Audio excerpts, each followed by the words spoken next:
வெயில் காலத்துல எப்படி கூலிங்கா இருக்குங்களா? ஆடு மாடுகளுக்கு எந்த ஒரு பிரச்சனையும் இருக்கு? வெயில் காலத்துல வந்து உங்களுக்கு வந்து பாத்தீங்கன்னா ஹீட் உள்ள வராதுங்க. ஹீட் உள்ள வராது. ஆட்டு மாடுகளுக்கு கூலிங்கா இருக்கும். நீங்க நம்ம தகர சீட்டு, ஆஸ்பரா சீட்டு அட்டை போடுறது கூட அந்த அளவு ஹீட்டு இது வந்து குறைக்குங்க. அதோட இது வந்து ஹீட்டு குறைவு தான். ஹீட்டு குறைக்கும். நீங்க வந்து இப்போ ஒரு 10க்கு ஒரு 20க்கு 20 போடுறீங்கன்னு வச்சுக்கோங்களேன். ஒரு 400 ஸ்கொயர் ஃபீட்ல போடுறீங்க. 400 ஸ்கொயர் ஃபீட்னா உங்களுக்கு வெறும் 20 கிலோ தான் தேவைப்படும். 4000 ரூபாயில முடிச்சுக்கலாம். ஆமா, ஒரு 4000 ரூபாயில முடிச்சுக்கலாம்.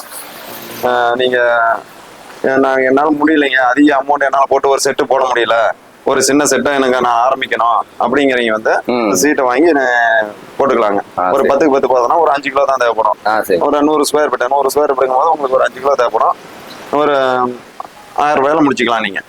சரிங்க. இப்ப வெய்ய காலத்து விடுங்க, காத்து காலத்துல காத்து வந்து அடிச்சா அதெல்லாம் கிழிஞ்சிட்டு போகுங்க. அதெல்லாம் இல்லைங்க, அது காத்து காலம் எதுவும் ஆகாதுங்க. அதாவது நம்ம ஃபிட் பண்றது வந்து காத்து தூக்காத அளவு நம்ம ஃபிட் பண்ணிக்கணும். ஆமாங்க, காத்து தூக்காத அளவு ஃபிட் பண்ணிட்டீங்கன்னா உங்களுக்கு, அதாவது நம்ம எந்த அளவு நம்ம ஃபிட் பண்றோம்னா அந்த அளவு உங்களுக்கு லைஃப் கொடுக்கும். இது 10 வருஷம் 5 வருஷம் கூட உங்களுக்கு லைஃப் கொடுக்கும். ஆனா நம்ம வந்து கரெக்டா ஃபிட் பண்ணி போட்டுக்கிட்டோம்னா உங்களுக்கு வந்து லைஃப் நல்லா வருங்க.